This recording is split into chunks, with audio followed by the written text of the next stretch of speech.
Hello students, আমি প্রীতি পাল জ্ঞানজ্যোতি coaching সেন্টারে তোমাদের সকলকে আরও একবার জানাই স্বাগত। তো আমি আজকে তোমাদের সঙ্গে যে টপিকটা নিয়ে আলোচনা করব সেটা হচ্ছে সোশ্যাল মোবিলিটি, অর্থাৎ সামাজিক গতিশীলতা বা সামাজিক সচলতা। তো সামাজিক সচলতা বিষয়টি আলোচনা শুরু করার পূর্বে তোমাদের ছোট্ট একটা ইনফরমেশন দিতে চাই। তোমরা যদি আমাদের জ্ঞানজ্যোতি কোচিং সেন্টারে অনলাইনে যুক্ত হতে চাও তাহলে বাঁদিকে দেওয়া কর্নারে দুটো নাম্বারের মধ্যে যে কোনো একটা নাম্বারে যোগাযোগ করতে পারো। এটা আমাদের জ্ঞানজ্যোতি কোচিং সেন্টারে হেল্পলাইন নাম্বার। তো দেরি না করে আলোচনা শুরু করছি। সোশ্যাল মোবিলিটি অর্থাৎ হচ্ছে সামাজিক গতিশীলতা বা সামাজিক সচলতা। তো সামাজিক গতিশীলতা কি? সামাজিক সচলতা হচ্ছে সামাজিক সিঁড়ির এক ধাপ থেকে অন্য ধাপে ব্যক্তির পৌঁছানোর প্রক্রিয়া।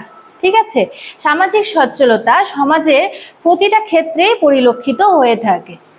তাছাড়াও সামাজিক সচলতা সর্বদা পরিবর্তিত হতে থাকে। সামাজিক স্তরবিন্যাস যেমন রয়েছে, সামাজিক স্তরবিন্যাসের মতো সামাজিক সচলতাও সমাজের খুব একটা গুরুত্বপূর্ণ বিষয়। আক্ষরিক অর্থে মোবিলিটি বা গতিশীলতা বলতে বোঝায় স্থান পরিবর্তন, অর্থাৎ চেঞ্জ অর শিফট। ঠিক আছে, এখন তাই ব্যক্তি সর্বদা তার নিজের অবস্থান, শিক্ষা দীক্ষা ও বিভিন্ন সুযোগ সুবিধার মাধ্যমে পরিবর্তন করে থাকে, অর্থাৎ স্থান পরিবর্তন করে থাকে।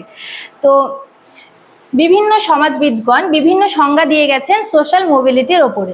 প্রথমেই বলি সমাজবিদ ড্রেসলারের মতে সামাজিক সচলতা হলো ব্যক্তির এক অবস্থা থেকে অন্য অবস্থায় স্থান পরিবর্তন।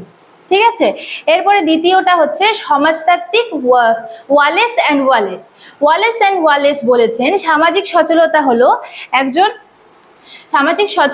একজন ব্যক্তির এক সামাজিক অবস্থা থেকে অন্য সামাজিক অবস্থায় পরিবর্তন। ঠিক আছে, এরপরে যদি এটা বলতে যাই সমাজবিদ স্কট অর্থাৎ WP স্কট তার সংজ্ঞায় বলেছেন সামাজিক সচলতা ব্যক্তি বা গোষ্ঠীর একটি সামাজিক স্তর থেকে অন্য স্তরে উপনীত হওয়াকে বোঝায়।